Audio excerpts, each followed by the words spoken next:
Hello guys and welcome back to the With a Minute to Go podcast. If you're watching on YouTube, make sure to subscribe to the channel, like the video if you do enjoy it, and smash that notification bell so you do not miss a thing. As ever, you can also find us on Spotify by typing in With a Minute to Go or by clicking the link via our social medias on Instagram and Twitter at A Minute to Go Pod. Now we've got a lot to talk about today. As ever, we're joined by Matt and Lewis. How are you boys? Matt, how are you, mate? Yep, very well, thank you. Yeah, very good, thanks. Good to have you on. I'll give you a quick rundown of what we'll be covering. So starting with the managerial talk, looking at the developments with Antonio Kante, Pochettino and a few others. A look at the 7 England players to be axed from the 33-man squad ahead of the European Championships, answering some of your questions from Instagram, and obviously finishing with Matt versus. Briefly, this is the first time I've had the chance to speak to you both about the Champions League final, and as we know, Chelsea winning that competition for the second time. It goes without saying, on the night they thoroughly deserved the win. They did. City were bitterly disappointing to put in a performance like that on their big day out, as you say. I couldn't believe what I was watching. I sat and watched it with Matt, and we just, as Arsenal fans, I think we wanted City to win. There's no secret there. And we couldn't really believe how bad they were. I'm sure we're going to get on a little bit to Pep's tactics and how they set up, but it was just completely wrong. And Chelsea did deserve it. There wasn't loads and loads of chances. It's struggling to see why City were so bad, but they've lost 3 in a row against Chelsea now, and I think they played similarly in all them games. Yep. I think the obviously big talking point, as we've said many times, is Pep's interesting, to say the least, team selection. No Rodri and no Fernandinho. It's obviously played a big part in this Champions League win for Chelsea. I think if they win the game, it's a masterstroke. They lose the game, so now that is the reason why. I think he's played them in 59. One of the two of them in 59 of the 60 previous games. So it was very strange. I mean, when the teams come out, you did question that, and you thought, that they're really going to go for it because they are so attacking. But yeah, whether it was directly the reason why, I'm not so sure. I honestly, off the top of my head, I cannot remember City having many chances in the game, many shots on goal. Really, there's a couple. Yep. Chelsea thoroughly deserved the victory. Frustratingly, unfortunately for us, we didn't want that to happen, but fair play to them. Tuchel did a job, so they've maybe got a bit of a hoodoo over Man City. 3 wins in a row. Not many teams will beat Man City 3 times in one season. Do you think it would be fair to say that maybe Guardiola was trying to have a bit of the limelight, and obviously, like you said, it would have been a masterstroke if it did come off, but now he just looks a bit of an idiot. He likes to make it about himself sometimes, which is, I think, a similar comment to what Aguero's dad has said about him this week, but we won't really get onto that.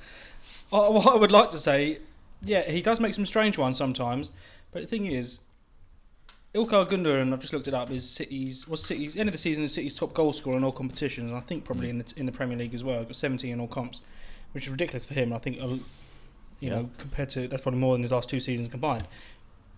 But not playing Fernandinho or Rodri meant that he had to play a bit deeper, which is then ruling out your top goal scoring midfielder. I mean, he's got a lot more than De Bruyne. De Bruyne's only got 10 all season. He had a few injuries, but he had to then drop back a bit deeper. So, and then he started Sterling as well, which I've no idea why he'd start Sterling.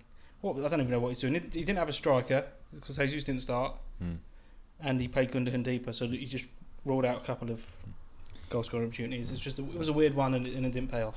I think so. You look at the attacking talent they do have, and I've got similar thoughts with England. We've got so many good attacking players. How do you get them all in the team? Well, by going really attacking and leaving out your holding midfielder, or in England's case, I'm very much against them playing 3 centre halves because I think you're wasting a centre half where you can get a more attacking player in. So whether he's looking at that in a way, but just to try it in that game, and the game of that magnitude, Man City's first ever Champions League final. Pep hasn't won the Champions League for a while.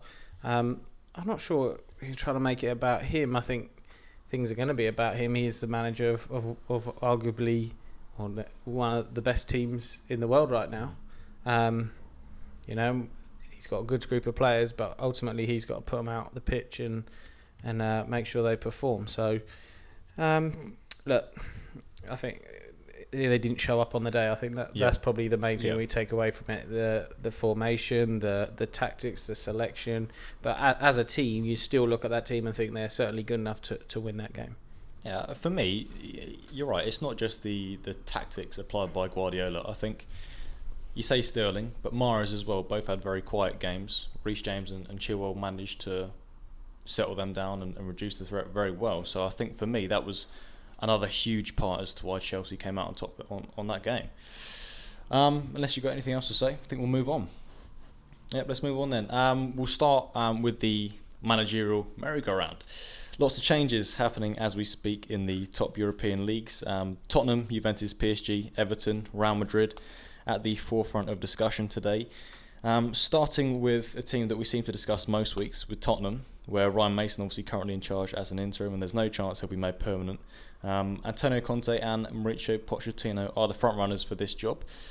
And now, firstly, Tottenham have a history with Pochettino, taking them to a Champions League final in 2019, but after being replaced by Mourinho after only 6 months later, rather than after getting to that final. Is it too early for him to make a return? It's a strange one. He seems to want out of PSG already. He doesn't like the politics of it all, I don't think, but it'd be a stupid one to go back to Tottenham. It took him ages to get out of Tottenham. In the end, he got sacked, but a couple of times he was thinking of leaving and going to Man United, and that never happened. I don't want him to go back, but then... And now we're going to talk about Kante, and I don't want Kante going there either, so it's a tough one. Pochettino would be stupid, I think, to go back yet. He will go back eventually. Yes. He needs to stick it out at PSG, try and get through the bad times. You can't have it easy the whole time. They'll probably win the league again next year, after failing this year. I think he's fallen out with the president or the sporting director, whatever his name is, Leonardo. I think they want to sell or something like that. I don't know. It's a tough one. They're not going to let him go for nothing either. Tottenham will have to pay to get him, whereas Conte, obviously, he's currently out of a job. So I'm sure we'll get him to Conte in a minute. But I wonder what Matt thinks about Poch. Yeah. You never go back to your ex. I think that's the way to go. Look, I think Pochettino did fantastic at Spurs. For them, he took a side that were doing okay and definitely took them to the next level with the quality players that he was able to bring in and the style of football that they played and very much loved by the Spurs fans. And obviously it was a difficult time at the start of that season where they were very poor after coming off the back of that Champions League final and decision was made. Now, for me, Pochettino has got to go and really establish himself. He's very well thought after manager, and I think his name was always linked with top jobs, even when he was at Spurs. But he needs to go and win some things. And I know we always say that about Spurs, but even just him as an individual, we talk about other individuals, Kane and whatnot, that need to go and win trophies. To establish himself as a real top manager, he's got to have some honours to go alongside that. Now, he's still young, and he'll still, I'd imagine, win lots of trophies throughout his managerial career. I think they won the cup, the league, or the French Cup, didn't they, this year, and obviously fell short in La Liga, in Liga, and then also in the Champions League. But he needs to go and win trophies. Now, that's not necessarily going to be with Spurs, and where we see Spurs at the minute in a very much rebuilding stage, and they're Harry Kane's words, not my words. So, look, I think Spurs fans would love him back, but I don't think for him as a manager would be the right thing to do right now. Well, you talk about Harry Kane, you talk about needing to win trophies. Is Conte a much better fit if they want to keep him and move on and progress and do win those trophies? If I'm Kane and I didn't have a previous relationship with Pochettino, I would look at it and think, blimey, I'd much rather stay if it was Conte the manager than Pochettino. Obviously, he has a previous relationship with Pochettino and he knows him well and he really likes him, respects him, but Conte wins wherever he goes. comes to Chelsea and won the league in their first season, won the FA Cup and left. Got into Milan and they hadn't won the league in 10 years and they just won it. Whereas Juve won it all them years in a row. All right, Juve really let themselves down this year, had a terrible season. But so would you I say... don't want Kante going there. I really don't want Kante going to Tottenham because he is a serial winner. But we said the same about Mourinho, and you'll hit that argument with me saying he wins everywhere he goes, which he does, apart from Tottenham. But I think Kante, in the minute, is more current than Mourinho. Mourinho is a little bit past it. I think would be a bit, wouldn't be too harsh to say. Whereas Kante is very much a present in the current climate manager, and he could win them something. All right, it might not be the Premier League, but he will try and get something over the line to build on for the season after. The only thing is, he is a bit of a prickly character, and he can fall out a lot with the owners, which he did at Inter Milan, which is why he left. He did that at Chelsea, which is why he left. And Daniel Levy's not always the easiest person to get on with. He could start well, he could win a trophy in the first season, and they could fall out again after the first season. He'd be sacked or leave in the second season. I don't know. That's the way it goes with him. But I just don't want him going. I just don't want. I think he'd be very good for them. Yeah. And I think he can bring much more immediate success than Pochettino would, than if he went back. Yeah, but I think something you actually said to me just yesterday was Kante is the modern edition of Mourinho, if you like. So they've had the old version, they're going to get the new version. Would employing him over Pochettino, show Kane and show everyone a little bit more ambition? He is a massively ambitious manager, I think. We know what he did at Chelsea, and obviously in the end that sort of finished. He was sacked. But you look at Inter Milan, he's won the league for the first time in however many years. They want to sell players rather than really building. So he said, right, I've had enough of that and I'm off. And I think that shows his ambition and his drive to want to go and win. So then my question is now, is Spurs right for him? Because their best player openly wants to leave. And I'll be honest, I'm not sure whether Conte's appointment is going to change that. Right, okay. How do they entice him to become manager? Because I think you'll find, there's certainly, Spurs fans will say there's a lot of change needed in the squad. That's going to take more than one sort of window to do. The only way he's going to get a large chunk of money is if they do sell Kane. I don't necessarily believe there's a lot of money there, and the players they want to get rid of, are they going to be able to demand big transfer fees? I'm not so sure, unless the owners put their hand in their pocket, which again I don't know whether that's going to happen. So it will be interesting because he will want to build, and you look at what he's done with Inter Milan, building a side like that, and then basically they've decided they want to pull the plug on it and sell their big players, and obviously Lukaku, one of them, being linked with Chelsea. So yeah, it'd be interesting. But again, in terms of ambition, he is an extremely ambitious manager who is a serial winner. Can he replicate that at Spurs? If you had Pochettino's side of 2 years ago, possibly. But I'm not sure with this current group of players. Another one. Tottenham finished 7th in the league, miles off the Champions League and whatever. But halfway through the season, they were top of the Premier League. We can't forget that. Now, I didn't forget it because I remember how we were feeling at the time as Arsenal fans, because we were right down in 13th or 14th, and they were at the top. Is the squad as bad as we make out? All right, they finished the season terribly, but Mourinho got them to the final. All right, didn't have the chance to win it, and he probably still wouldn't have won it against City. But they were top of the table nearly halfway through the season, or maybe not halfway, maybe 15 games. And then Man City had their run, and Tottenham went the other way. If they can keep Kane and they can get Son firing, and they'll go to a free back formation, which Conte would do, and Doherty could then shine because that's the formation he likes, and he can get if you can keep Rego on and play him wing back and get a good centre back, and get a new midfielder in. I know it sounds stupid, but there's only one new signing there, new midfielder, and keep Kane and Son. It's a worry. I don't think they'll win the Premier League, but I think with Conte, they've got a very good chance of finishing the Champions League next season and winning a cup competition. So hopefully they change their mind and go to Roberto Martinez, and Conte sees sense and doesn't go there. But it'll be interesting to see what happens. What I'd say to that is there's lots of ifs, buts, and maybes there from you. Yeah, but it's just, I said it's getting the best out of the players, and if that's putting them in the formation that suits, getting a new centre back in, playing the formation that he does. At Chelsea, he started terribly with a forward back. I don't know if you remember in his first season, 2017. 2017. They lost to us at the 2016? Emirates. I lost to Arsenal 3-0 at the Emirates. He changed it at half time and went 3 at the back. Brought on Marcos Alonso, and the rest is history because they then went on like a 20-match unbeaten run and they won the league.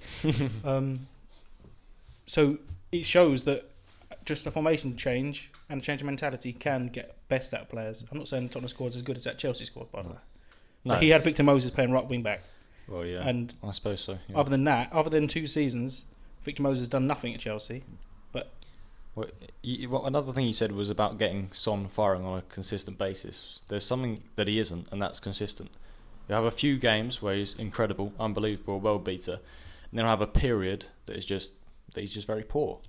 So yeah, you're right. If he can find that consistency, and if they can find that consistency, and you said obviously up until I think it was November, December, they were right at the top, and we were worried. But you can only base a squad off a season. You can't base them off a half season. So for me, there's a lot of work that needs to be done there, whether that's personnel or a new manager coming in. saying all what I just said, they only finished like a point above Arsenal, so and we got a terrible squad. So I might be talking absolute rubbish. Yeah. Anything to add on that, Matt? No, I think it goes back to the ambition thing. I just read a headline on an article with the Telegraph, and they're saying that his stumbling block at the minute is the ambitions of the club, and I think probably that resonates with a lot of their supporters as well. What is the ambitions of the club, and where do they want to go? And that will be, quite often it's based financially, not in terms of who you bring in, but who you can keep. If this summer is going to be the summer, and I personally believe it will be, that Harry Kane goes, then you have to ask questions. Where are what are the ambitions going to be? I think, Lewis mentioned, does Harry Kane stay because it's Kante? But I think over the years there's probably been quite a few opportunities where he may have gone, and Spurs have been so close, and I'll stay another year and see who we bring in, and it never really happens. They're not bringing in those world-class players to play alongside him. They've had Pochettino, they have had Mourinho. It's not, you can't say they haven't had good quality managers there as well. So, look, it's the ambitions. He's a manager that want to come in from day one and be able to work with a team who are going to go and win trophies and win the league. And I think if we look at Spurs and we talk about the Premier League right now, they're a long way away from that. I think the first thing you look at as a manager coming in is who's committed, who's going to be there for a long period of time. As a manager coming in right now, looking at Harry Kane, I don't think he's someone that is committed, especially with that interview with Gary Neville. The final question I'm going to ask you then before we move on is Poch or Kante, the big question. Who do you think, Lou? What are you asking me? Who do you think will get the job? Who I think will get it? Yeah. Oh, God. I'm going to be bold, and I don't want this come back and bite me. I'm going to come back. I'm going to say neither. I don't know who's going to get it. I have a feeling it won't be any of them. Any reason for that? No. I'm hopeful that Kante sees sense and turns them down, and Poch just doesn't leave PSG yet, and Tottenham don't pay whatever compensation PSG would want for him. So I'm going to say neither, but I can't give you an answer. That'd be quite a lot, wouldn't it, compensation-wise? Probably. He didn't sign a massive contract with him. I think he's got 2 years left, potentially. He was only 18 months originally, and then it might have got extended by a year. Was there not an extension? Yeah, 1 year extension, wasn't it? Because they got qualified for the Champions League. There's another 2 years he's got. Cool. But, yeah, okay, neither. So you're saying neither on the logic of hope? I don't know about logic. If I'm Kante, I don't want it. Yeah. And if I'm Poch, I don't want it. That's my logic. Fair enough. Matt? I think they've got to go hard on one of the two. I think Conte's probably the favourite. Well, he is the favourite right now, and it seems like he's the one they're talking to. And if they can't get him, which will take some persuading to get him, I think they'll go hard on Pochettino, because I think Levy knows now they need to get someone in who is going to be there over, going to be there a while and help rebuild the side. And Poch has done it once, so I imagine he could probably do it again. Yeah. But I kind of a little bit agree with Lewis that it could end up being neither of them. The question is then, I'd love to have a little debate with you and find out who you do think. In a few weeks' time, if more people come out. Roberto Martinez, he's leaving Belgium. Steve McLaren. Sam Allardyce has just left West Brom. Roy Hodgson's got another couple of years. Chris in him. Wilder's available. Yeah. Excellent. Frank Lampard, actually.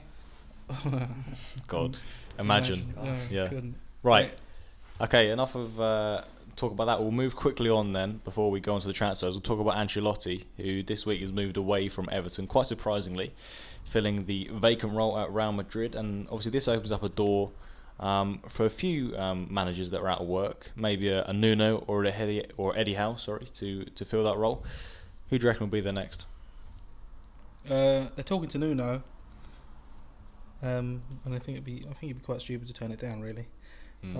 What he's achieved with Wolves, finishing 7th after coming straight up from the Championship, bit of a no-brainer. Yeah, apart from this season where they finished 13th, but it's a strange club, Everton. You thought they were doing really well under Ancelotti, then they ended up finishing 10th. They thought they were going to get Europe, potentially Champions League, and didn't get any of them. It's a poison chalice, really, that job. I don't think I can't see them breaking into that barrier. I would like to see Kante go there. Wow. Because I think they're a little bit of a sleeping giant as such, Everton. Okay. And with Kante going there, demanding more from the board and the money and a different style of play, potentially can get more out of that squad. But they started the season so well. Calvert-Lewin, in the end, Well, he had a solid season. Nothing better than that, really. He didn't score many in the second half of the season. I don't know. Nuno, they've only got one Portuguese player, Gomez, so maybe he needs to up his Portuguese quota in the Everton squad if he goes there. But it looks like it'd be Nuno. I don't think Eddie Howe. I don't know about Eddie Howe, to be honest with you. I think the Eddie Howe ship seems to have sailed. He was doing incredibly well at Bournemouth. He was always linked with jobs, especially the Arsenal job. We then fast forward and Bournemouth, he gets relegated with Bournemouth. He leaves the job, and it's sort of, I'm not sure who would appoint him as manager now. I think he's going to have to probably end up back, well, not Premier League club, I don't think. I think he's going to probably have to end up back in the Championship. I think a job like Palace for Eddie Howe. Yeah.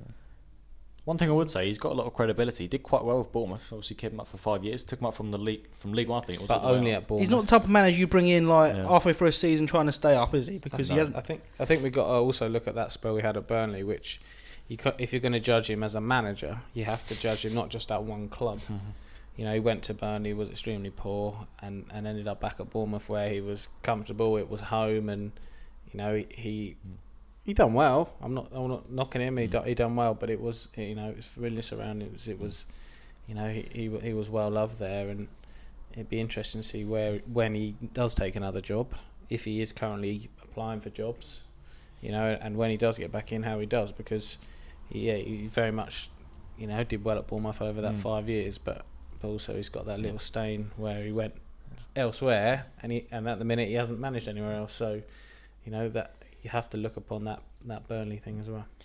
I know what you mean about Eddie Howe. I mean, Bournemouth wasn't an easy role by any stretch of the imagination, but there wasn't a great deal of pressure on him. He did amazingly well, and obviously kept him up in the Premier League for 5 years, but at no point was there any real expectation, especially in the Premier League. So I think someone like a Nuno, who's looking for a new challenge, obviously you said this year Wolves, he hasn't been brilliant. I think, where did they finish? Was it bottom half? 13th, yeah. 13th, yeah. So he's looking for a new challenge. I think Everton would be a good fit. Yeah, I think so. As I said, I'd like to see Kante go there, because I think you can make them into something different. Everton will be, 7th at the absolute best, I think, even under Nuno. But that's just what they do, Everton.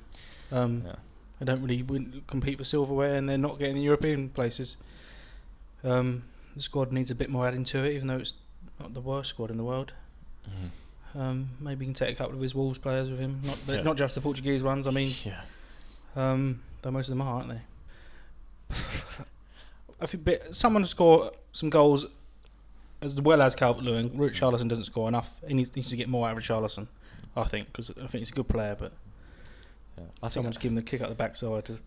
Yeah. I think the danger for Everton... sorry, my mind's gone blank there. Let's move on. Then to the transfers. Completely forgot what I was going to say there.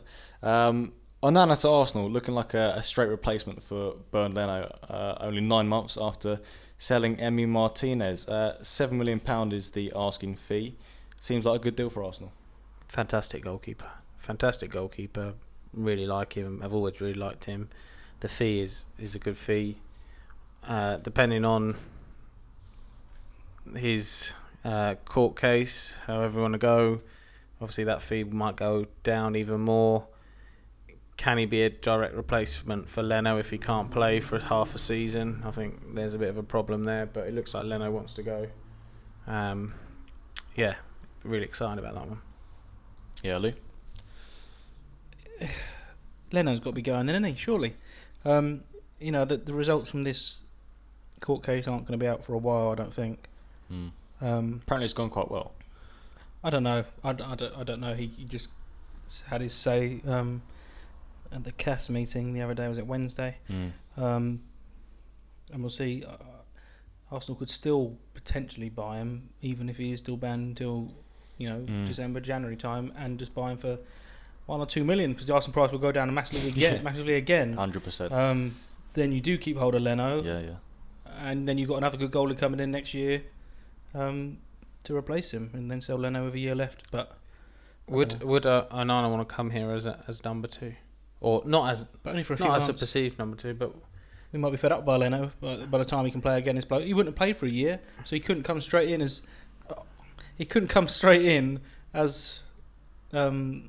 as the number 1 after being out for a whole year. I don't think. So if he can't play till next year, keep Leno. If he can play in October time, maybe look to get rid of Leno. And just quickly, what I was going to say about Everton is they're going to struggle to attract better players now Ancelotti's gone. We'll move on. Second one, and it's only the second one we've got tonight because there's not too many going around at the moment in terms of transfer rumours, but that's Buendia to Arsenal or Aston Villa. Now, both looking to bid around 30 million. I think Norwich want 40. Out of the two, I think Arsenal are the more desperate for a player like Buendia. Possibly. If Villa keep hold of Grealish, and maybe they don't need him, they can have Buendia if they want. If Arsenal can have Grealish, I think. If we do some sort of deal there, would be nice. Yeah. I don't know. I looked up today about Buendia and his preferred position and where he's played this season, and all 39 Championship appearances he started as a right-sided player. Now Arsenal have got a couple of right-sided players in Pepe and Saka, so I'm not sure he is the number 10 that we are actually looking for. That's why Odegaard I think is the preferred option, because Odegaard is an out number 10 and would play in the middle. I thought there's no chance of him coming back there. I don't know about no chance. Oh, okay. I don't think anything's been ruled out yet. Okay. They could still let him go on loan. It depends what Ancelotti thinks. Depends who they sign, if they sign anyone, who they keep, who they get rid of. Odegaard fancies coming back, but depends. He could speak to Ancelotti. Ancelotti says, you're an important member of my team and the squad. But we'll see. Buendia, I don't know. He could do well for Villa. It's interesting to see how he does in the Premier League anyway, because he's got 16 goals and 17 assists in the Championship, which is a ridiculous amount. Yeah. But that's the Championship. Someone put a graphic up of how he's created the most chances across Europe's top 5 leagues and the Championship. Well, why are you counting the Championship in that? If you count some other leagues, second division, they might have some other players you've never heard of. Fourth on the list, I can't remember his name. It was a Swansea player who I've not really heard of. But you wouldn't put him, and he created more chances than Fernandes this season or something. So can't compare that. It's quite a. No. Just because you create lots of chances in the Championship doesn't mean he'll replicate that in the Premier League. Although it is quite a. Everyone says how good a league the Championship is, but I don't know. Yeah, I think it'd be interesting to see how he does. Obviously, those stats are unbelievable, but maybe he's one of those players that are, like we've said before, between the Premier League and the Championship. on that borderline like a Pookie as well. I think he'll be all right in the Premier League, just not as good as the Championship. But Yeah. I mean, not many people are. No. Well, another one would be Ivan Toney. Would be interesting to see how he goes. Matt, anything to say on Buendia? Would he be a good fit? I think it'd be an exciting signing. I don't think it should be probably Arsenal's main target, and what in terms of not in terms of the position, but in terms of actually they're probably looking for a deeper midfielder probably to start with, I think, obviously we talked about the goalkeeper, but yeah, it'd be interesting. I think Lou's right. Do Villa see him to play as well as Grealish or a replacement for Grealish? I'll be honest. I think if someone wants Grealish, they've got to pay 100 million for him. Yeah. Okay. And I'm not sure anyone's going to be paying 100 mil for him. Maybe Man United, but I think they've got their eyes on a couple of other players. I'd imagine he will probably stay at Villa for another season. He'd play week in, week out, and build his profile even more so. So, yeah, I mean, if Arsenal and Villa supposedly both bid 30 million, I think they're both obviously keen on him. I don't think you bid 30 million if you're not really that interested, or you're just testing the water. I think it's a lot of money for a player like you said who's just he did have a spell in the Premier League and probably done and to be fair probably one of their better performing Premier League players, but stayed with them and obviously his stats from the Championship were fantastic. I think there's one source as well today. Sky were running saying Arsenal have now bid 35 million for him, but Norwich still want 40 million. So we'll see how that goes. It looks like. I think what we can look at if those bids are true is that Arsenal won't have endless money to spend. So 35 million probably be quite a big chunk of their resources for the summer. Okay, if they're looking at Onana and getting him on the cheap, obviously that is will be a fantastic bit of business. But if we also think they look at probably for more of a holding midfield, I know they're linked with Basuma, who's probably going to cost them similar sort of money. If that happens, I think they might still look to strengthen the centre back, even though it looks like William Saliba's going to get an opportunity of some sort next season. They need to replace David Luiz or the experience of David Luiz in one way or the other. The Odegaard thing, does he get loaned out again? Does he come on a permanent? If he comes on a permanent, I'm not sure. I think the asking price would be quite a lot. Supposedly have bid 35 million, which would be a big chunk, because I think Arsenal still got players that they'd like to move on, but I'm not sure how much money they're going to recoup from them. Shows that they are obviously very keen on him. I think, just quickly, talking about Arsenal's window, I don't want to talk too much about Arsenal. Buendia, 35 million or 40 million. Basuma for about 30 million. Onana for about 7 or 8. And then Odegaard on loan, and I think we might be done. They need a right back, though, do they not? They do. Talk about a centre-back. There haven't been much, to be honest. Realistic ones. Jules Koundé from Sevilla, but Arsenal won't be getting him. No European football or anything like that, and he's too good for Arsenal, which is a sad state of affairs. They do need a right back as well, but they could be getting that cheap. Who was that one who was mentioned the other day? I can't remember. Zeki Silic from there we go. He was that's 13 million. That was only cheap, and we got loads of players to get rid of. Bellerin looks like he's going. Willian looks like he's going. Xhaka could get rid of Leno if we get Onana. Xhaka could be gone. So really, Kolasinac. Yeah, pennies I think for him. But no, quite a few will be on their way out. And Ketia. 3 or 4 in maybe. If we can get Odegaard on loan, then you got more money for elsewhere. That's what I'd say. Right, it's a dangerous game to play. That's all I'd say. It's like FIFA career mode. You transfer list everyone and get a whole new squad in. That's what we love to see.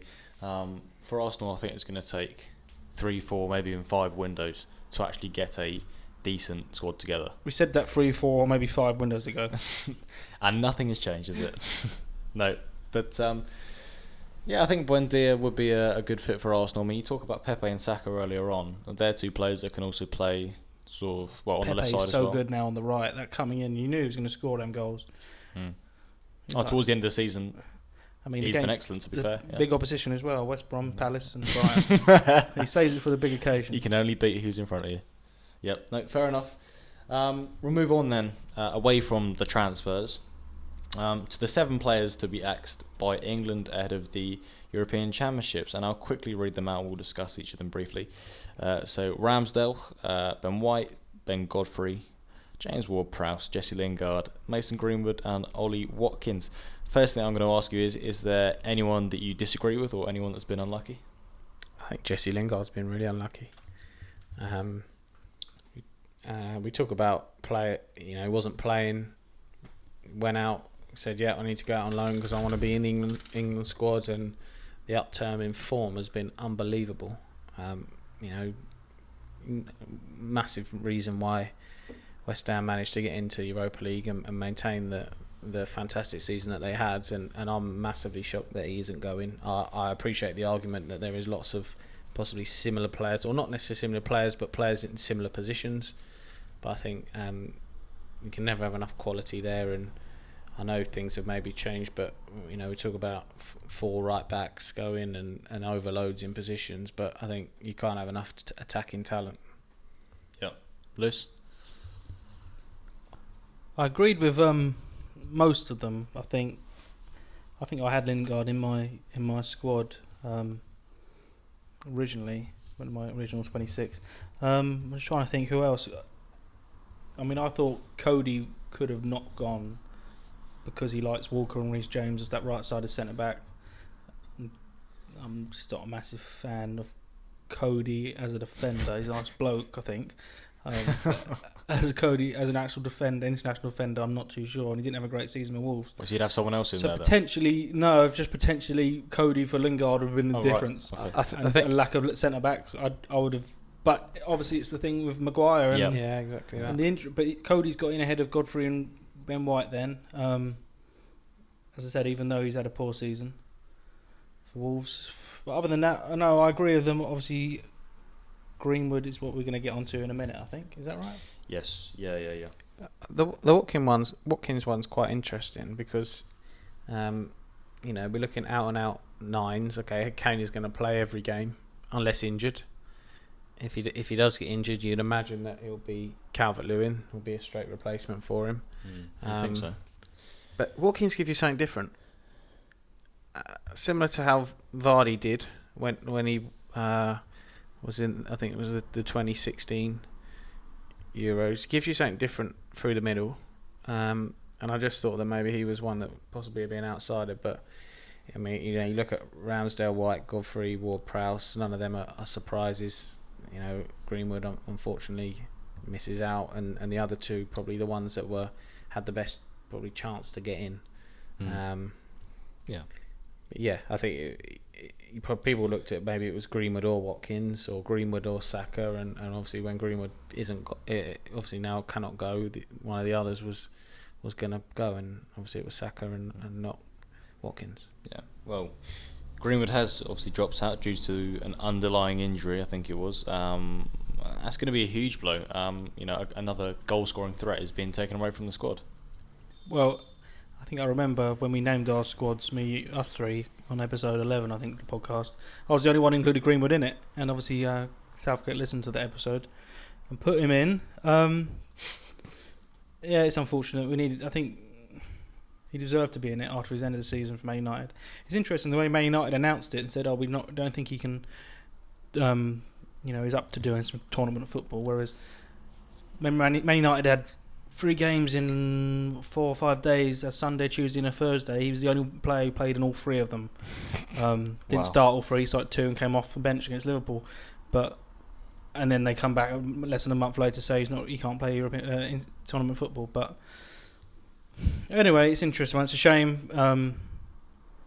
But, there's a lot of attacking talent in that squad. Yeah, exactly that. I think it's just about protecting young players. That's what you need to do. There's no point. I don't know what the injury is specifically. I'm not sure if you do. No. But don't run players into the grounds. If they've got an injury, he doesn't need to be going to European Championships. He's got a long career ahead of him. It's better for him to stay at Man United and do the rehab and get back fit for the Premier League season.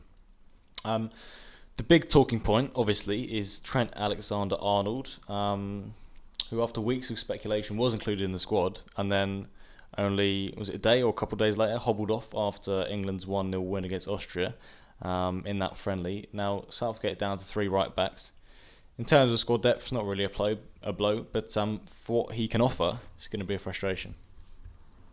Yeah, I think a player that I definitely wanted in, and I was delighted when he was was in the squad. I think he gives you a lot going forward. His delivery second to none. We talked the other week about the Alisson goal and the ball he put in. But I'll be honest, was he going to be a starter? Maybe not. Possibly not. I think Kyle Walker's the first choice at right back. But yeah, look, it's a shame. It's a shame when any player misses out like that through injury.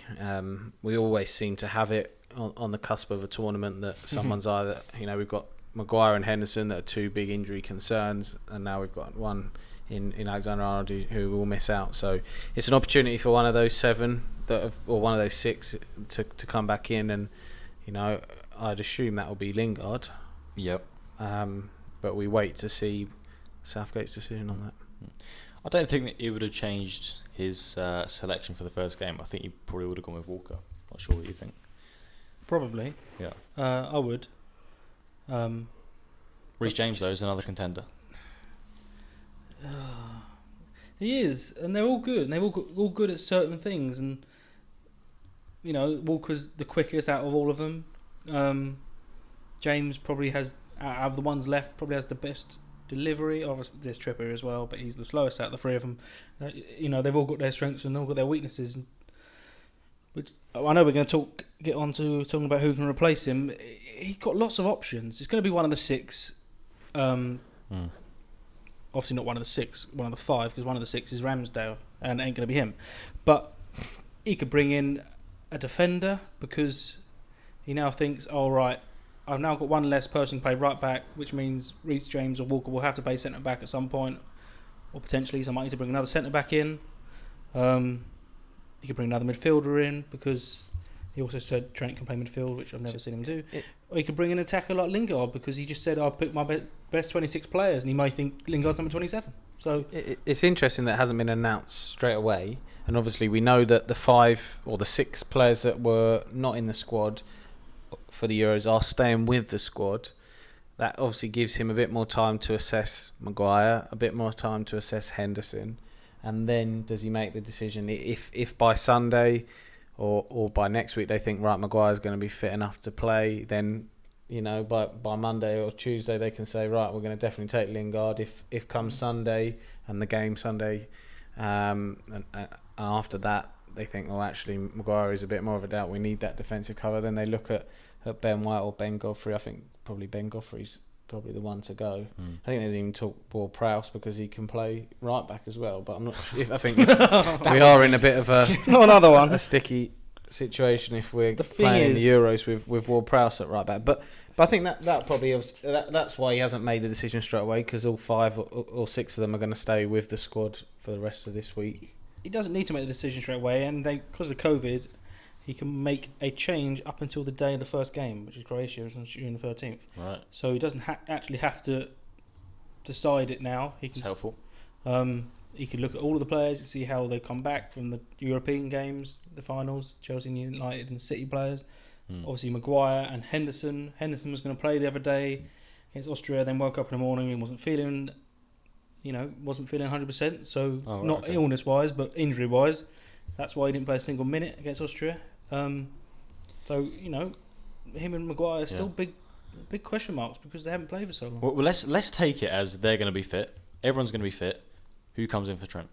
Lingard. Okay, Matt. Yeah, Lingard for sure. I'd agree with that, to be honest. I think he's the only one really that can come in. He deserves to be there, if anything else, for the season that he's had. Yeah. Southgate said when he was called up in March, at the time, he said he was lucky that he got called up because there was injuries to Grealish, injuries to Foden, a couple of others I can't remember. And he said it again the other day, how in March he was lucky he got called up at all because he didn't play for 6 months of the season. But he's had such an impact at West Ham that he was next cab off the rank, and he's in the squad ahead of the likes of Maddison. When I know how big a fan you are of Maddison, but you can't dispute that Lingard deserves to be in ahead of Maddison. Well, we always say it's based on tournament experience and form, and Lingard's got both of them going into this, so that's why I was especially shocked that he wasn't included. Quickly looking at that friendly on Wednesday against Austria. Now, we all watched it together. I've said here we've maybe wasted an evening. It wasn't a great game, was it? The 1-0 win.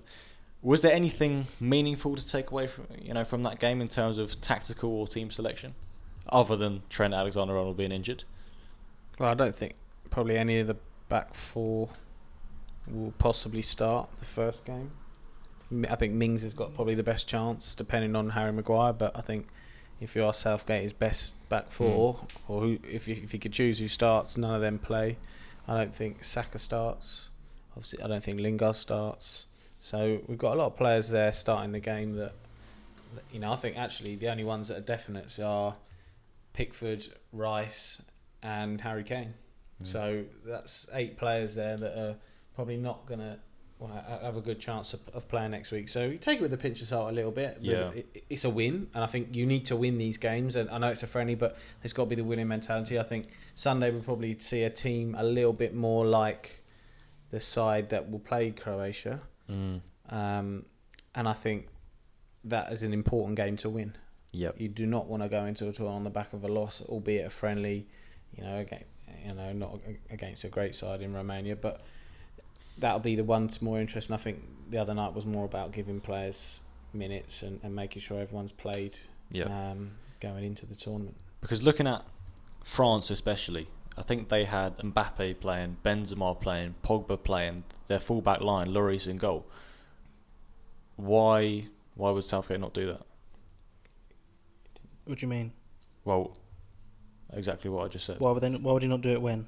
Well, like on Wednesday night. Because I don't think France had all of them. I don't know if they had. But I think I'm not sure if they had Maguire Kante. wasn't fit. Sure, if who's going to be the first choice, or Chilwell weren't with the squad. There, no. Stones wasn't with the squad. Walker wasn't with the squad. So you're looking at a lot of players there that are obviously still with their countries their clubs off the back of European finals. So, So that's okay. So that's where we got there. Because that's probably for me the only justification. Because otherwise, I'm looking at it thinking I want Southgate to have a very good idea, maybe 9 out of the 11, 10 out of the 11 players in a set system ready for that game. They should all be playing this weekend. Yeah. Because it's not like City, Chelsea players have come off like 2 weeks off. They literally played last Saturday. Yeah. They had a few days off I think celebrating, they whatever, and they come in on Wednesday, but they should be able to come in and start on Sunday. Yeah. In my opinion. I agree with that. They haven't missed too much training. They would have trained a few times. They got there on Wednesday, so they've had Wednesday. They were straight into it. I saw a picture of them. They've been trained Thursday and Friday and whatever, or Saturday, or one of the days off. I don't know how they're doing it, but they'll definitely be ready to start. But there's also need to do it. There's no lack of sharpness, is there? Because they've already been playing. This is a warm up for the tournament. You need to try and get as close to the team he wants to start, and it won't be Maguire. He definitely won't start on Sunday. But all the others who are fit and available should be playing, and I think they will play. I think so. Okay, we'll move on then. Answering some of your questions from Instagram again, as ever I put out a poll every single week. Had a few good questions in the last couple of weeks. We'll start with Tom, and this is a Woking specific question. He said, what do you think about Woking signing in the Effiong back? Matt, I'll ask you about this first. I think we're all very pleased though. Yeah, I think it's a great signing. I'm particularly pleased to have him back. I think he was excellent when he was with the club, and went on to have a really good season with Dover the year after, where he scored over 20, close to 25 goals in all competitions.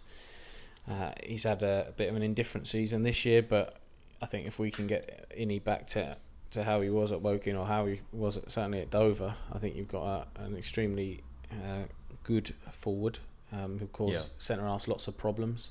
I wouldn't want to be a centre back player up against him at his best. So the plan is to get him to his best, and hopefully he can score goals and cause a lot of problems for opposition.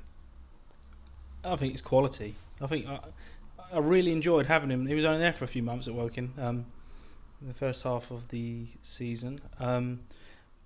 Whatever season that was that 17-18? Yep. So it's a long while ago. Obviously, he's grown up a bit since then. He's in his probably towards his peak time now. Hopefully, I saw a video of his time at Woking, like highlights a couple of weeks ago. That's quality. It's just the type of striker that Woking needs. So yeah, Woking fans know all about Innie Effiong, and they don't need me to say absolutely about him. But I think exactly what Woking need. He won't score you 25 goals in a season, but he'll help the other players around him. That's what I think Woking were missing a bit at times this season. The big front man who can hold the ball up well, knows where the goal is, Yeah. Can shoot from outside the box. Can win headers. Absolutely, Can score yeah. headers. All round good signing, I think. I think there's not too many players that can score 25 or 30 goals a season, and he's obviously a fan favourite. So I can't wait to see him back in a Woking shirt. Second question is in from Sam, and he says, will Varane come to the Prem? If so, what club, Lewis? Yes, I think he will. Although we'll see what happens with Ancelotti, because that could change things. He played under Ancelotti before. It was an interesting quote came out a couple of days ago, where in 2017 Varane was speaking about how much he improved since Ancelotti had left Real Madrid, because Ancelotti was there for a couple of years early on in Varane's time at Real Madrid. Did he win the Champions League with He Varane? did. 13-14. He won the Champions League at Real Madrid, yeah. 13-14, then 14-15, then he got sacked, Ancelotti. And so we'll see if Varane's a big fan of Ancelotti or not. But Real sometimes have their president will decide whether to sell the player because he's only got 1 year left in his contract, so it might not even be anything to do with Ancelotti. So if he ends up in the Premier League, it'll be Man United, I think. Can't see him going anywhere else, and he's exactly the type of player Man United need. Heading towards his peak now. I think that'd be a good move, man. 28, yeah. Yeah, I think it'd be a great signing for Man United. They need a centre half to play alongside Maguire. They're probably one or two players short of Varane and Harry Kane, and you probably got close to a title winning side there. So I think that's probably where he's going to end up. I don't think Liverpool don't need a centre back now. Man City don't. I think Man United are the ones that do. I think Chelsea re-signed Thiago Silva today, and Rudiger's done really well for them. I'm not sure they'll change. So I think Man United is probably where he's going to end up. Yeah. Okay, next question is from Arjun, and he said, what do you think about Southgate picking 4 right backs? Well, Trent is injured now, so that won't happen. Don't think there's any more to say on that question. But he did it in the first place, and it was a bit of a strange one. It was a strange one. He did actually pick 4 right backs. Yeah. But he said he picked his 26 best players, so fair play if that's what he thinks. Those 4 will never be on the pitch at the same time. That's the one thing guarantee. I don't think 3 of them will be on the pitch at the same time. Potentially 3 of them if you play the back 3. But it's not the case anymore because Trent's gone. So, well, yeah, we'll see how a strange choice for 4 players in the same position. That could mean Ramsdale is in for a shout to get back into the squad. Next question is from Josh, and he said, who's your favourite English player? Matt. English or England player? Well, whatever you want. English. Currently? England. Yeah, let's go Of all current. time? Yeah, let's go current. My favourite is Bukayo Saka because he's Arsenal. But Yep. if I take my Arsenal hat off, player I like watching the most is going to be probably Phil Foden. I just think he's just so exciting on the ball. Him or Grealish would be the ones because they're going to make things happen, and I'll hopefully see both of them in the team next week. There's a rich pool to choose from at the moment. in the Effiong. Yes, love it. But if we're looking at those better players, to be honest, Matt, I'd be the exact same as you. Saka, purely because an Arsenal player, player of the season. I think he got like 51% of the vote as well. And then Foden, just because he's been absolutely fantastic this year. It's the same Saka for me and Foden. Yeah. So, yeah, not really much else I can say other than that. Yeah. Both had very good seasons. Yeah. And the final question is from Arjun again, and he said, who will win the Euros? Lewis. France. Okay. In one that's word, fair. France. I don't think The you have to best justify squad that. by a long way. Sorry. Do you know what? I also probably think France, but in every tournament, a big side, a good side, falls early. Could well be England. But when you look at France's group with Portugal and Germany, one of them is best third place, but one of them is going to really struggle, and it could struggle to get best third place in that group. Yeah, I was going to say. I think it's going to be 2, and there's going to be 2 that don't have. So one's going to miss out, and you never know. It could be France, but I think they're favourites, and rightly so, because they've got the best squad.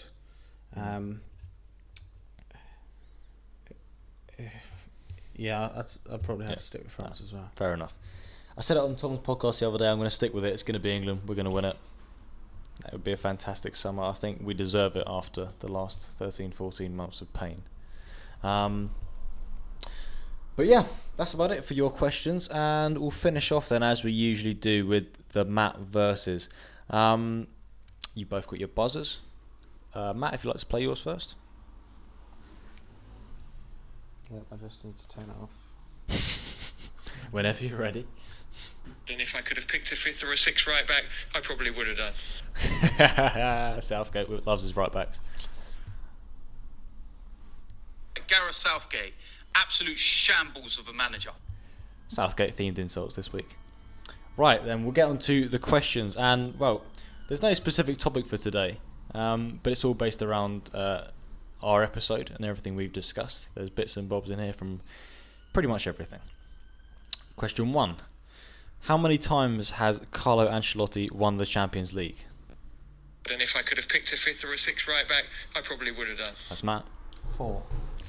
Incorrect. Lewis. That's a bold guess. 4.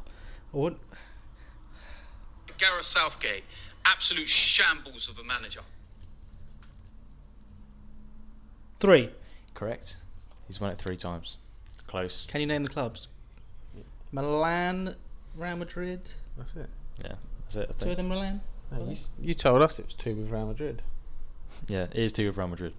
You just told I us. think. Ancelotti. Yeah. No, he won 1 Champions League. Was Real it? Madrid. Okay. Well, Must I had be a look 2 the other with AC day. Milan. There's definitely 3. We'll have to work out who Cool. they were. Question number 2. Nuno Espirito Santo achieved promotion with Wolves in 2018. Who was his leading goal scorer that year? Oh God. Any takers? Oh, no, but I probably would have done. keeps going on to No problem, Matt. We got that anyway. Benicophobe. Incorrect. Oh.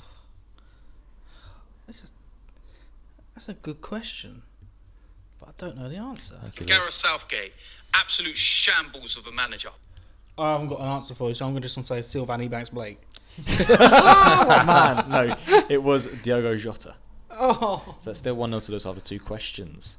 Question number 3. Antonio Conte won the Premier League with Chelsea in 2017, but who was his first signing at the club? Oh my lord. And if I could have picked a fifth or a sixth right back, I probably That's would have Matt. done. Sabacosta. Incorrect. Oh. Gareth Southgate, absolute shambles of a manager. I'd just say Marcos Alonso. No, it was 33 million euros for Michy Batshuayi. Oh God. Starters, you mean? He to won go them on. in the Premier League. He scored the winning goal. Did he? Did. Yeah, I West think Of course, West West Brom. Brom, wasn't it? Yeah. Yeah, excellent. Money well spent. Question number 4. Still on their books actually. Is he? God, right, okay. Question number 4, slightly unrelated actually, this one. Petr Cech failed to save his first 15 penalties in goal for Arsenal. He saved his 16th penalty, and that was taken by who? Gareth Southgate, if I could have picked a absolute shambles of a manager. I'm not 100% now. Lewis. Is it Deeney? It is Deeney, yes. We Excellent. were there, so weren't that's 2-0 to Lewis then after That was a funny 4 moment. questions. Question number 5. Mason Greenwood scored his first Premier League goal in November 2019. Against who? And if I could have picked a fifth or a sixth right back, I probably I'm gonna guess Burnley. Incorrect. Tough questions today. I'm struggling. Well, I went in. Gareth Southgate, absolute shambles of a manager. Aston Villa. Incorrect. Ah. It was in the 3-3 draw away at Sheffield United. Oh, I remember that now. Yeah. Remember watching that. Right, 2-0 then after 5 questions. And question number 6. Who is the youngest player in Gareth Southgate's 26-man squad? Gareth Southgate, That was Lewis. shambles of a manager. Very close. I'm not sure about that. Can we go back and listen again? It's Jude Bellingham. It is correct, yeah. Slightly easier one, that one. 3-0 then to Lewis. But don't worry, Matt, because you got the who and why at the end. Question number 7. Who scored England's quickest ever European Championships goal in 2 minutes 14 seconds?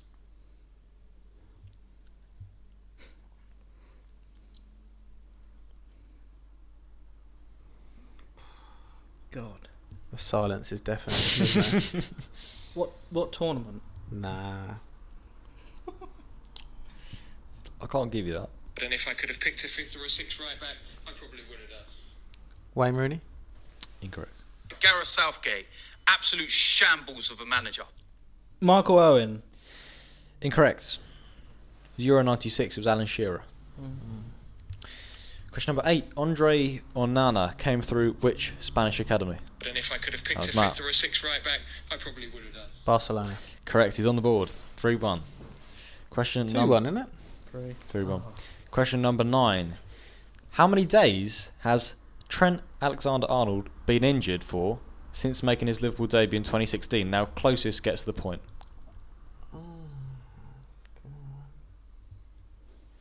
He hasn't had that many, is he? I don't know about closest gets the point. I think it should be a certain distance because he'll just go one or. His closest gets the point, Lewis. Well, I'm not saying That's first. the way we're doing it. I'm not saying first either. One of you's got a break. I'm behind, I'm not.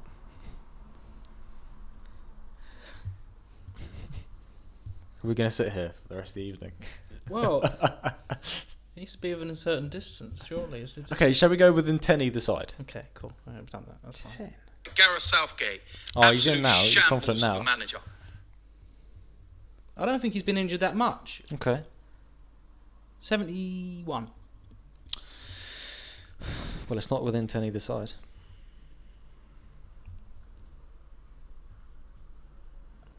$155. Incorrect. Lewis, if we went with the first rule, you would have won that. 85 days. What did I say? 71. Oh, I was close. You were close. And there weren't many. That's fine. You're only- I'll yeah. take that. Yep. I didn't want to Right. risk Matt getting the point. Okay, it's 3-1 then, heading into the final question. Who am I, as we usually do? Clue number 1. I have made 35 appearances playing at striker for my country. Very difficult. Gareth Southgate, Oh, he's having a guess. absolute Okay. shambles of a manager. Danny Welbeck. Incorrect. Okay. It's not a bad shout, actually. You get a go.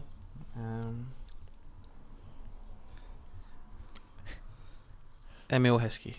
I Incorrect. paid a lot more than that. Yeah. Paid a It's lot only because more. Alf said him earlier on. Yeah, that's true, yeah. Okay, second clue. I have played in the 2014 World Cup and the 2016 Euros. Fifth or a sixth right back, I probably would have done.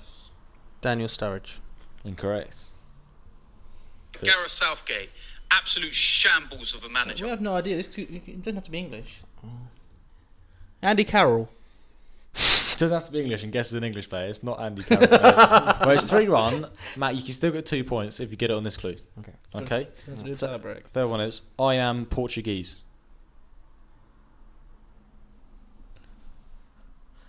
And if I could have picked a fifth or a sixth right back, I probably would have done. Matt's gone for it. Adair. Oh, he's got it! 3-all. Score of the Winner. goal, wasn't it, in the Euros? 2016. And now I have to go and find a tiebreaker again. It does. Let's have a look. Oh, We it's pulled can that. end it as a I draw. couldn't think of his name. End it as a draw. Why would we end it as a draw? We need a winner. No, we'll have a word for a winner because I'll let you back in now. I was 3-0 up. You come back from 3-0 down. Arsenal at West Ham.